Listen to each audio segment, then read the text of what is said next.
Kahapon na pala. Ilang hapon. Hindi lang kahalili ni Pastor Troy, no? Dahil alam natin na masama yung pakiramdam niya. Pero makakarating naman siya sa worship service, no? So, pinaganda niya ako ng Sunday School kagayon na araw muna. So, bago tayo magsimula sa ating pag-aaral, mawit muna tayo, no? Mawitan natin ang Panginoon.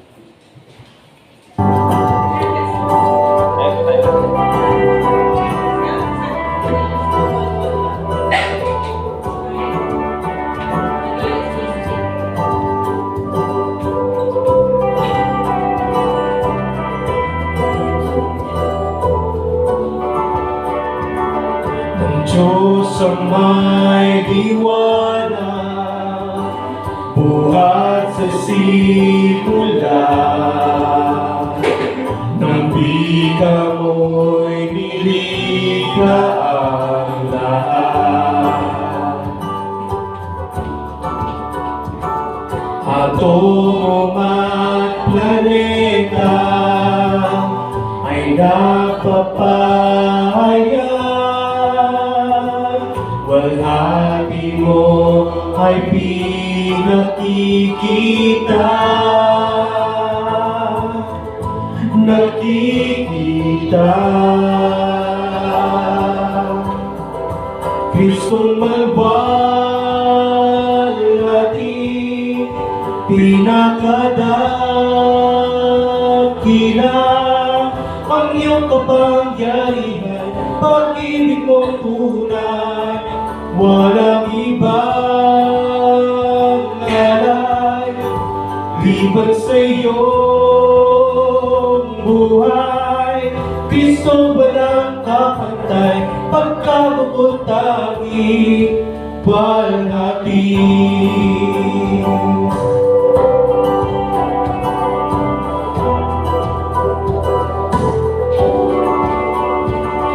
Iniwan mo ang langit sa lupa'y nanahan, kasama ng tukat mga habig. Sa amin ika'y natusa, inako mong sumpa. Nang sasala kami magpalaya, magpalaya. Kristong malwalhati, pinakadakila, ang iyong kapangyarihan, pag-ibig mong tunay. Walang ibang alay, liban sa iyong buhay. Kristo walang kapantay, pagkabukod tangi, walhati.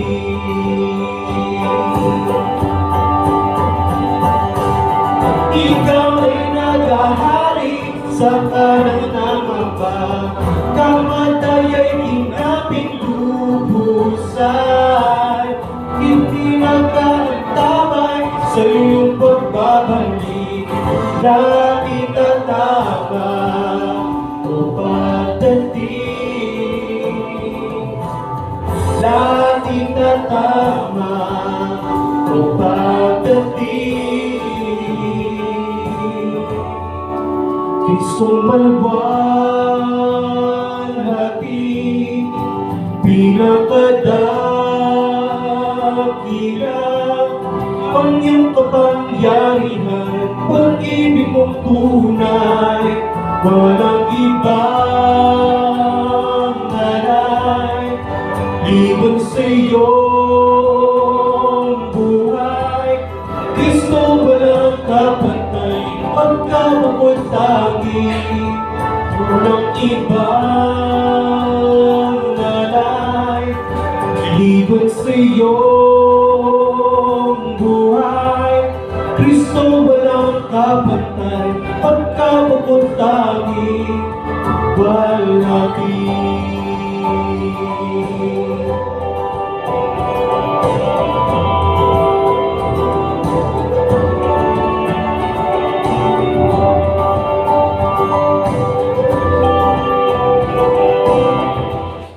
Pero manalangin po muna tayo. Patuloy kami nagpapasalamat po Diyos sa nagdaang linggo na kami inyong iningatan at hindi nyo inayaan na malugmok sa balik ng karamdaman. Lord, sa itinako mo kami ligtas at malakas sa bahis ng bangin ito, Panginoon, upang mag-aral at makinig ng iyong mga salita. Tulungan mo nga po, Panginoon, kami na bigyan mo kami ng linaw ng kaisipan upang patuloy na lumago sa pagkakaunawa ng iyong mga salita, Panginoon. At ingatan mo rin yung mga kapatid namin na papunta pa lang sa damong ito, makarating sila rito ng payapa at ligtas, Panginoon. Kaya hindi kay Pastor Troy, kayo nga po ang patuloy ng bigay ng kalakasan sa kanya upang mamaya ay makatayo siya rito ang mga aral. Muli ang masinip po ng pinagkakatuwanan lahat ng ito, ang dalangin sa Kristo Jesus ng Panginoon at pagligtas. Ako po lang po lahat. So, kamusta po yung ating bakasyon, no? So, mahabang long weekend nakarang araw, no? Simula Huwebes, wala nang pasok, no? Sa yung mga empleyado. So, maaring marami tayong pinapahalagahan sa buhay, no? Katulad na yung nakaraang mga araw. Bilang pagpapahalaga sa ating mga yumaong mga mahal sa buhay, ay dinadalaw natin to, no, sa mga sementeryo bilang pagpapakita na mahalaga sila sa atin. At maaaring marami pa rin tayong pinahalagahan mga paniniwala o mga mahal sa buhay, no? At mayroon tayong mga kanya-kanyang paraan para ipakita sa kanila kung gaano nga ba sila kahalaga at yung paniniwala natin kung paano nga ba ito naging mahalaga sa atin. Pero sa kabila ng maraming bagay na marami tayong bagay na pinapahalagahan sa ating buhay, pero higit dapat na mas mahalaga sa atin at dapat natin mas pahalagahan ang ating pagsamba sa ating Panginoon. So bakit dapat natin pahalagahan? Siyempre, unang-una dahil ito isa sa 10 utos, no? Ito yung pang-apat sa 10 utos na mismo ang Diyos ang sumulat, no, noong panahon ni Moises sa Exodus. So, napakahalaga ng ating pagsamba at napaka-importante nito, lalo-lalo na sa ating mga mananampalataya at maging sa mga hindi mananampalataya. Kaya nga, pinamagatan ko yung ating topic na the importance of worship. No? Kano nga ba kahalaga at ano nga ba yung magiging pakinabang ng worship sa ating mga mananampalataya, maging sa mga hindi mananampalataya. So, sa pagtatalakay natin sa the importance of worship, ihanda nyo rin po yung mga sarili ninyo dahil marami akong talata na inihanda dyan na magtuturo na lang ako kung sino yung babasa, no? So, dapat maging ready kayo sa inyong mga Biblia para kapag kayo tinawag ko, basahin nyo na lang po. So, sige. So, bakit nga ba mahalaga ang worship sa ating mga mananampalataya at maging sa mga hindi mananampalataya? Kung pag-uusapan natin yung the importance of worship, marami pong topic na pwede natin pag-usapan sa tungkol dyan. Marami tayong mga bagay na pwede talakayin patungkol dyan. At kung tatalakayin natin lahat, ay kukulangin talaga ang ating oras. Kaya pumili lang ako ng 5, no? 5 point na maaari nating mapakinabangan at maaari bigay din sa atin ng motibo o motibasyon para pahalagahan ang ating pagsamba sa araw ng linggo. Unang-una na dyan, yung personal relationship. So, sabi rito, personal relationship, worship can create a personal relationship between believers and God. So, sa pamagitan daw ng pagsamba, makakabuo tayo ng personal na relasyon, no, sa ating Diyos na buhay. At may mga talata tayong inilagay dyan, no, na magpapakita kung paano nga ba tayo nagkakaroon ng personal na relasyon sa Diyos sa pamagitan ng ating pagsamba. Unang-una na dyan yung sa John 10, verse 14 to 16. So ako po muna magbabasa niyan. Sabi rito, ako ang mabuting pastol, kilala ko ang sariling akin, at kilala ako ng sariling akin. Gaya ng pagkakilala sa akin ng Ama, at ng pagkakilala ko sa Ama. At ibinigay ko ang aking buhay para sa mga tupa. Mayroon akong ibang mga tupa na wala sa kulungang ito. Kailangan ko rin silang dalhin dito at kanilang papakinggan ang aking tinig. Kaya magkakaroon ng isang kawan na may isang pastol. So dito makikita natin sa talatang ito na si Jesus yung nagsasalita. At pinapakita rito ni Jesus na siya yung pastol at meron siyang mga tupa. No? Kaya paano nga ba natin makikita rito yung personal relationship natin sa Diyos? No, dito pinapakita ng Panginoong Jesus na siya yung pastol. No? At paano panakita rito ni Jesus na meron siyang totoong relationship sa kanyang mga tupa? Yung sinasabi niya rito na ang kanyang buhay ay iaalay niya sa kanyang mga tupa. At bilang mga tupa, paano nagkaroon ng personal relationship ng mga tupa sa pastol? Na si Jesus, sabi rito, yung mga tupa raw ng Panginoong Jesus ay makikinig sa kanyang tinig. At saan nagaganap yung ganyang eksena? Hindi ba sa worship? No? Kung saan, ang mga tupa ng Panginoon ay nakikinig sa salita ng kanilang pastol na si Jesus. Nakikinig sa pangangaral na nagmumula sa Biblia, na siya mismong salita ng Diyos. At meron pa sinabi rito na sa verse 16 na meron pa siyang ibang mga tupa na wala sa kulungang ito. Kailangan silang dalhin dito at kanilang papakinggan ang aking tinig. So dito makikita natin na meron pang hinahanap ng mga tupa. At saan daw sila dadalhin? Sa kulungan. Sa kulungan. Ibig sabihin, hindi literal na kulungan, kundi ilalagay sila sa isang church, no? Kung saan si Jesus ang kanila magiging pastol at sila ay magiging tupa ni Jesus. At ang totoong tupa ay nakikinig sa salita ng kanyang pastol. So, sa pamagitan ng worship, makikita natin yung ganitong relationship kung paano nakakapakinig ang mga tupa sa salita ng ating Panginoong Jesus. At kung paano ang mga tupa ay nagpapasakop bilang mga tupa sa kanilang pastol na si Jesus. So, diyan natin makikita yung pag-create ng personal relationship between believers and our God. No?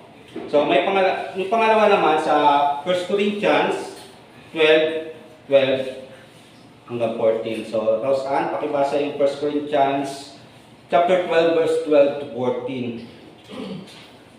Sapagkat kung paano ang katawan ay iisa at maraming mga bahagi, at ang lahat ay bahagi ng katawan, bagamat marami ay iisang katawan, gayon din si Kristo.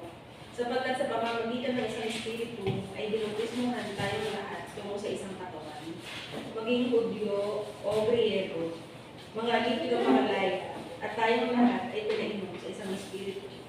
Sapagkat ang katawan ay hindi isang bahagi kundi marami.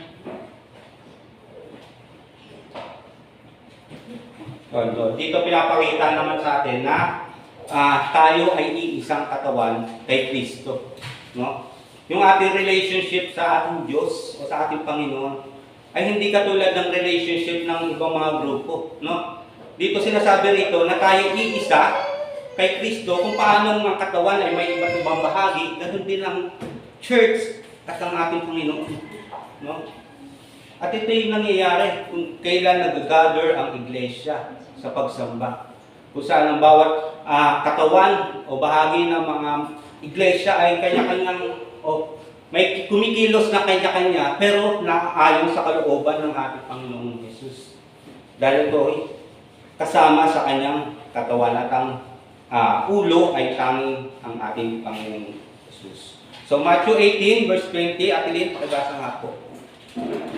Pagkat kung saan nakakatipon, ang dalawa o tatlo sa aking pangalan, inarawan ako sa gitna. Yan muli ay nangyayari pa rin sa panahon ng pagsamba.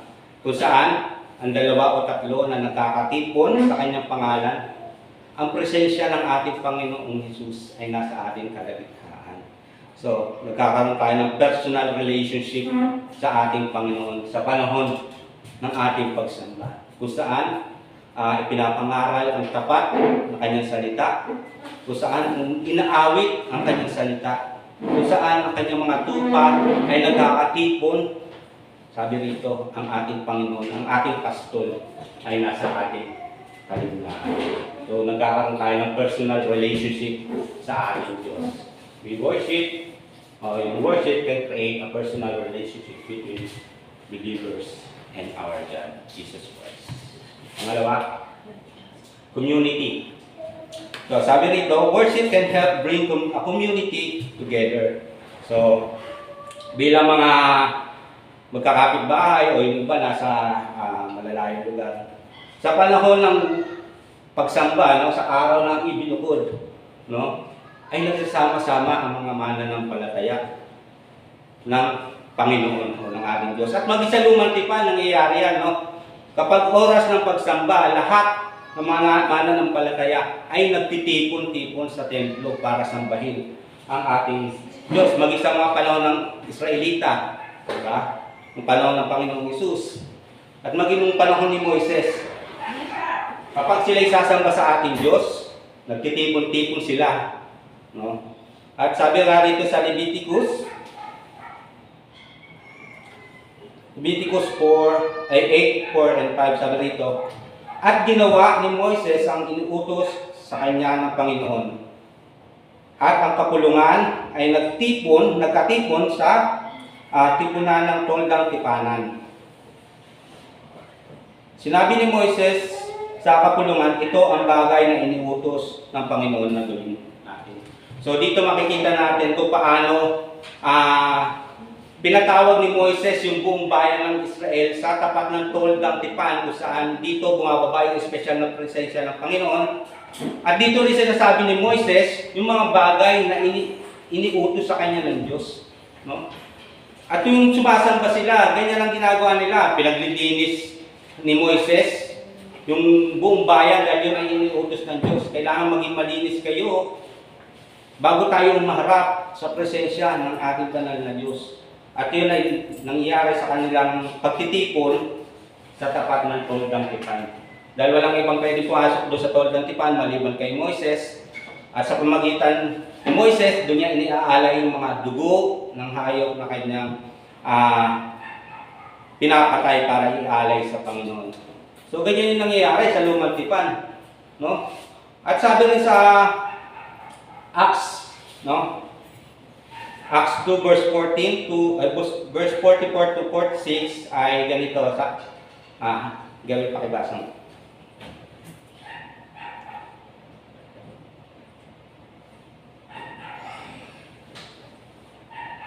Acts 2:44 to 46. At ang lahat ng mga mananampalataya ay magkakasama, ang kanilang ari-arian ay para sa lahat. Ipinagbili nila ang kanilang mga ari-arian, mga kayamanan, at ipinamahagi sa lahat, ayon sa pangangailangan ng bawat isa. At araw-araw, habang sila'y magkakasama sa templo, sila'y nagpuputol-putol ng tinapay sa bahay-bahay, at nagsasalo-salo ng may galak at tapat na puso. So ito yung panahon na wala na yung Panginoong Hesus, no?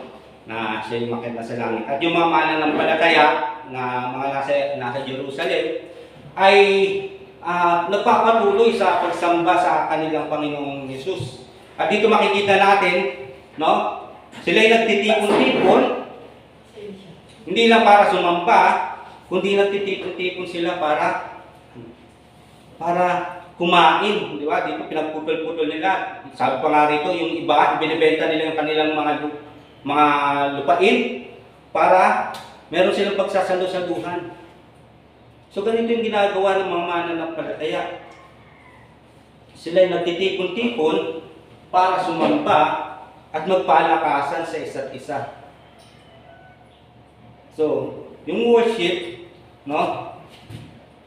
Siya yung nagbibigay sa atin ng panahon para tayo magkakatipon-tipon katulad ng panahon ng Exodus, panahon ng Israelita ng panahon ni Jesus, at maging wala na si Jesus. No? Nagtitipon-tipon sila para sumamba, nagtitipon-tipon sila para magpalakasan sa isa't isa. Ito din nangyayari sa panahon ng ating pagsamba. Kung saan ang mga mananampalataya ay nagtitipon-tipon para sambahin ng ating Panginoong Hesus. At hindi lang yun, para magpalakasan sa isa't isa. At gayon din, kung meron tayo pagsasaluhan, ay ating pinagsasaluhan bilang mga mananampalataya ng ating Panginoong Hesus. So napakasimple lang po nung Sunday School natin to. Pero sana maging paalala ito sa atin kung gaano nga ba kahalaga ng ating pagsamba. Na dapat hindi natin ito binabaliwala.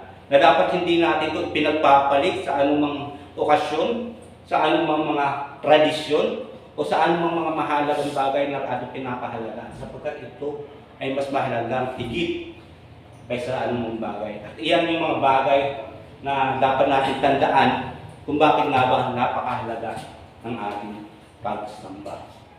Pangatlo, remembering what we believe. Paano nga ba natin maaalala kung ano yung pinapaniwalaan natin? No? Sabi rito, worship can remind us what we already believe. Sa pamagitan ng pagsamba, dito tayo pinapaalalahanan ng Diyos kung ano nga ba yung ating pinaniniwalaan. No? Kaya nga, sabi rito sa 1 Corinthians, no? Ito yung pag-alaala natin sa ginawa ng ating Panginoong Hesus. Kaya nga meron tayong Lord's Supper mamaya, di ba? Isa yan sa nagaganap kapag ang kanyang iglesia ay nagtitipon-tipon upang sumamba. Meron tayong tinatawag na Lord's Supper. Sabi sa 1 Corinthians 11 verse 26 ay ganito. 11 verse 26. Sapagkat sa tuwing kakainin ninyo ang tinapay na ito at iinumin ang kopa, ipinapahayag ninyo ang kamatayan ng Panginoong Hesus hanggang sa dumating siya. So dito pinapaalalahanan tayo ng ating Panginoong Hesus o ang bawat isa, pinapaalalahanan natin ang bawat isa na sa pamamagitan ng ating pagkain at pag-inom ng kopa, ipinapaalala natin sa bawat isa na ang Panginoong Hesus na namatay at muling binuhay ay muling babalik. At isa yan sa mga pinaniniwalaan natin bilang mga mananampalataya. At kaya natin ginagawa yan sa ating pagsamba ay para i-remind tayo, no, na meron tayong Diyos at Panginoon na tagapagligtas na babalik para lubusin yung kaligtasan na meron tayo.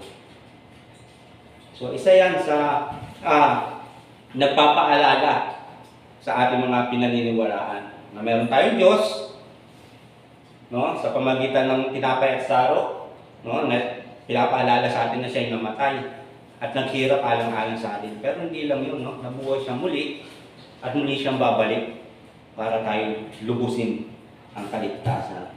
So meron pa, sa ating pagsamba ay pinapaalalahanan din tayo patungkol sa Great Commission. No? Ano ba yung Great Commission? So, sabi sa Matthew 28 ay ganito. Lumapit si Jesus at sinabi sa kanila, ang lahat ng mga otoridad sa langit at sa ibabaw ng lupa ay ibinigay na sa akin. Kaya sa paghahayo ninyo, gawin ninyong alagad ang lahat ng bansa. Bautismuhan ninyo sila sa pangalan ng Ama at ng Anak at ng Espiritu Santo. At turuan silang sundin ang lahat ng mga bagay na inutos ko sa inyo.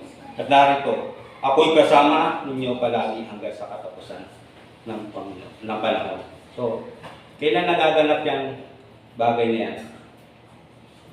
So, nagaganap din yan sa panahon ng ating pagsamba. Kung saan, ipinapahayag o pinapangaral yung mabuting balita ng pagliligtas ng Panginoon. At sa lahat ng mga mananampalataya kay Kristo, susuong sila sa tubig ng bautismo. Sabi rito, bautismo ano sila? Hindi naman pwede na basta may sumampalataya lang, sabihin na nanampalataya ko, babautismo ang kagad natin. Siyempre, kailangan meron silang iglesia na mapapabilangan katulad ng sinabi ko sa John 10, di ba?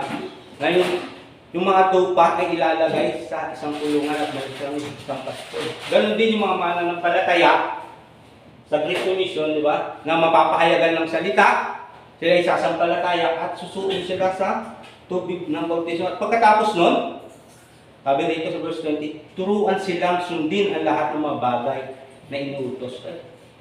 Saan ba ginagawa yung mga bagay na yun? Saan ba itinuturo sa mga tupa o sa mga alagad ng Panginoong Hesus yung mga bagay na iniutos niya? Hindi ba sa church? Kung saan ang panahon ay nag-worship ang bawat mananampalataya. Dito, sa pagsamba natin, tayo pinapaalalahanan ng Diyos, tinuturuan tayo ng Diyos ng mga bagay na iniutos niya mula sa kanyang Biblia. So, kaya napakahalaga, no? Yung ating pagsamba. Kapag ito yung papaalala sa atin kung ano yung ating pinaniniwalaan. At isa pa, sabi sa Romans 10, verse 9, atin din pabasa nga, Romans 10, verse 9, Sapagkat kung ipahayag mo sa pamamagitan ng ibig si Jesus na Panginoon at sasampalataya ka sa iyong puso na binuhay siyang muli ng Diyos mula sa mga patay, ay maliligtas ka. sinasabi ko we save by faith. No? Dahil sa ating pananampalataya, tayo ay maliligtas. Kung tayo mananampalataya sa Panginoong Jesus. No? So, yan yung mga paniniwala na dapat natin alalahanin. At ito yung pinapaalala sa atin ng Diyos tuwing tayo ay sumasamba sa Kanya. So, ganyan kahalaga ang pagsamba. So, dapat maging mahalaga sa atin yung mga bagay na yan, no? At maging mahalaga sa atin yung araw ng linggo. Dahil alam natin na mas marami tayong benepisyo na makukuha kapag tayo dumagalo sa pagtitipon ng iglesia. Kung sa mga company, merong SS PhilHealth Pag-ibig dito, mas matindi ang benepisyo makuha ng mga mananampalataya. Lalo na yung wala pa kay Kristo at kumilos ang Diyos sa Kanya. Hindi lang kung anong klaseng benepisyo makukuha niya, kundi buhay na walang hanggan. Ganun kahalaga ang worship. Kaya dapat natin itong pahalagahan. So, tatlo na. So, may dalawa na lang. So, yung pang-apat ay ito. Opening up ng believers. So, worship can open up non-believers to the truth of the gospel. So, wala nang ibang lugar na pwedeng mas makakilala yung mga hindi mananampalataya maliban maka-attend sila sa pagsamba sa Diyos. Kaya nga, patuloy din namin ini-encourage sa mga mananampalataya na dalhin nila dito sa iglesia yung kanilang mga mahal sa buhay sapagkat sa pamamagitan ng pakikinig sa salita ng Diyos, nila mauunawaan kung ano nga ba yung gospel at kung ano nga ba yung kaligtasan na inaalok ng ating Panginoong Hesus. Kaya nga sabi sa Romans 10 pa rin, verse 11 ay ganito hanggang 17. Sapagkat sinasabi sa kautusan, ang bawat sumasampalataya sa Kanya ay hindi malalagay sa kahilian, sapagkat walang pagkakaiba sa Hudyo at Griego, sapagkat ang Panginoon ay siya ring Panginoon ng lahat, at siya ay mapagbigay sa lahat ng tumatawag sa Kanya, sapagkat ang lahat ng tumatawag sa pangalan ng Panginoon ay maliligtas. Ngunit paano nga silang tatawag sa Kanya na hindi nila sinasampalatayanan?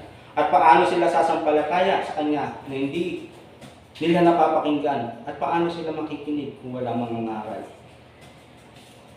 At paano sila mangangaral kung hindi sila isinugo? Gaya ng nasusulat ng ganda ng mga paa, ng mga nagdadala ng mabuting balita at ng mabuting bagay. Subalit, hindi lahat ay sumusunod sa Ebanghelyo sapagkat sinabi ni Isaiah, Panginoon, sinong maniniwala sa amin? Kaya, Ang pananampalataya ay nanggagaling sa pakikinig at ang pakikinig ay sa pamamagitan ng salita ni Kristo. So, kailangan makapakinig yung mga hindi mananampalataya. Pero paano sila makakapakinig, di ba? Sabi rito kung walang nangangaral sa kanila. Di ba? At paano nga ba sila pangangaralan kung wala naman nagsubong mangangaral sa kanila? So, napakahalaga ng pakikinig at pangangaral para sa mga unbelievers. Sapagkat itong pangangaral, no, siya yung nagbibigay ng kaunawaan para makita nila kung sino nga ba sila sa harapan ng Diyos. At darating ang biyaya ng Diyos sa kanila para magising sila sa katotohanan na sila ay makasalanan at mayroong kaparusahan na naghihintay sa kanila. At ang tagapagligtas lamang ay walang iba kundi si Jesus. At paano nila malalaman yan? Sa pamamagitan ng pakikinig sa pangangaral na salita ng Diyos. Kaya nga patuloy namin i-encourage ang bawat miyembro ng ating church na dalhin nila rito yung kanilang mga mahal sa buhay na wala pang totoong kaugnayan sa ating Panginoon Jesus. Dahil sa pamamagitan lamang ng pakikinig ng kanyang salita, no? Kikilos ang Diyos sa puso ng mga hindi mananampalataya. No? Yung Diyos mismo ang kikilos at magbubukas ng kaunawaan sa kanilang puso. Kaya napakahalaga ng pakikinig. At ito'y nangyayari tuwing worship, Sunday school, yung araw na Linggo. No? Kaya napakahalaga na dapat patuloy natin alalahanin yung mga mahal natin sa buhay na wala pang kaugnayan sa ating Panginoon Jesus. Nadalayin natin sa lugar na ito para makapakinig sila ng mabuting balita ng Ebanghelyo. So, panglima, panghuli. So, mag-alas na panghuli ay remembering who we are. So, worship helps us remember who God is and who we are to be as God's people. So, sabi sa Isaiah, no? Dito makikita natin pagiging yung kung sino tayo at kung sino yung Diyos, no? Sa Isaiah 45 verse 12, Rose Ann, pakibasa.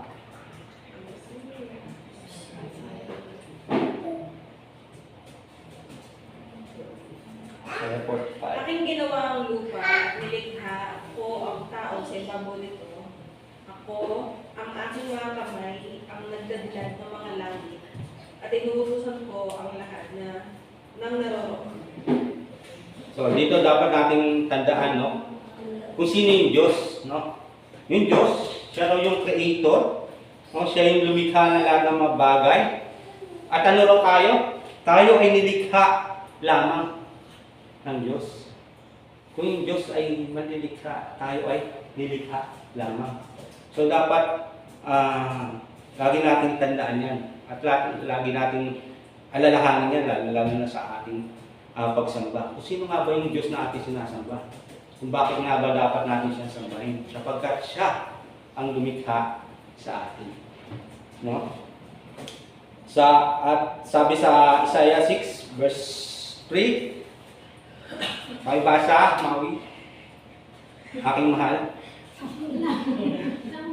Wala ang Bible?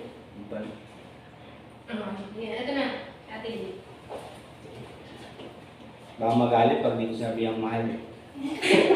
Takot tayo. At tinawag ng isa, ang isa sinabi, Banal, banal, banal ang Panginoon ng mga hukbo. Ang buong lupa ay puno ng kanyang kaluwalhatian. Romans 3 verse 22, level. Romans 6:23. 3? 6:23. 3. 3:23. 3:20.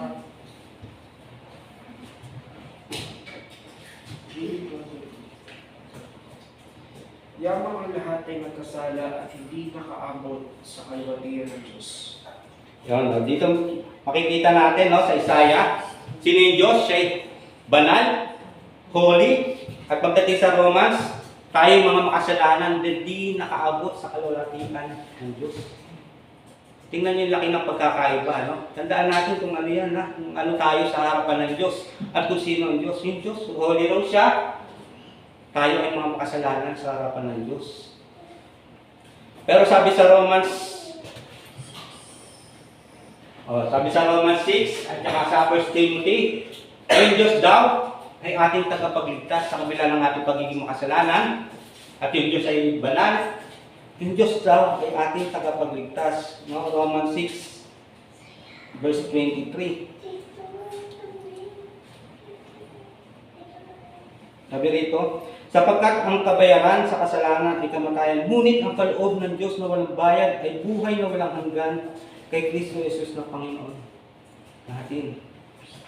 Tunay na tayo makasalanan at ang kabayaran ng kasalanan ay kamatayan. Ngunit ang biyaya na ipinagkakaloob ng Diyos sa isang makasalanan sa pamagitan ng pananampalataya kay Kristo Jesus ay buhay na walang hanggan. So, dito makikita natin, no? At pinapaalalahan sa atin tuwing tayo sumaharap sa ating Panginoon Jesus sa pamagitan ng pagsamba na yung Diyos na manilikha, yung Diyos na banal ay inililigtas yung tao na kanya nilikha, yung tao na makasalanan ay binibigyan niya ng buhay na walang hanggan. 1 Timothy 1 verse 15. Tapat ng salita at nararapat tanggapin ng lubos na si Kristo Jesus ay pumarito sa sanlibutan upang iligtas ang mga makasalanan na ako ang pangunahin sa mga ito. So dito makikita natin, no? Na yung Diyos ay nagliligtas. Sa kabila ng tayo hindi karapat-dapat, sa kabila ng tayo nilikha lamang, no? Sa kabila ng tayo makasalanan, ang Diyos ay nagliligtas. At ito sa pamagitan ng pakikinig sa kanyang salita. At ito yung nagaganap tuwing worship. Kahit napakahalaga ng pagsamba, no? Kaya dapat natin itong patuloy na ipaalala sa atin, no? Kung bakit nga ba dapat natin mas pahalagahan ang araw ng pagsamba kaysa anumang mga okasyon, kaysa anumang mga bagay, dahil dito sa mga bagay. Walang hanggang biyaya kung matatanggap ng bawat tao na lumalapit sa presensya ng ating Panginoon. Manalangin po tayo. Patuloy kami nagpapasalamat po Diyos sa iyong kabutihan dahil pinakita mo sa amin yung mga bagay na napakahalaga, lalo-lalo na sa usapin ng pagsamba, Panginoon. At dalangin nga po namin, Ama, na ang mga natutunan namin sa araw na ito ay sa buhay namin, patuloy namin ipalaalan sa aming puso kung gaano nga ba kahalaga ang pagsamba kaysa sa anumang okasyon na at mga paniniwala dito sa sanlibutan ito, Panginoon. At dalangin nga po namin, Ama, luwa sa aming pagsamba, tulungan mo kami na sumamba ng naaayon sa iyong kalooban, Ama. Kaya, Panginoon, kayo nga po ang patuloy kumilos sa bawat isa at nawa gamitin mo nga rin po ang gawain ito upang patuloy kayo magligtas ng mga makasalanan na wala pang totoong kaugnayan sa Panginoong Jesus. Kaya Ama, sa inyo po namin binabalik ang lahat ng ito. Kaya ang langin sa Kristo Jesus na ang Panginoon. Amen. So may tanong po ba kayo? Kung may tanong po kayo ay si Kuya Moises po ang sasagutin. So, papahinga na po tayo at hintayin na lang po natin si Pastor Roy. Galas-gas pa lang naman.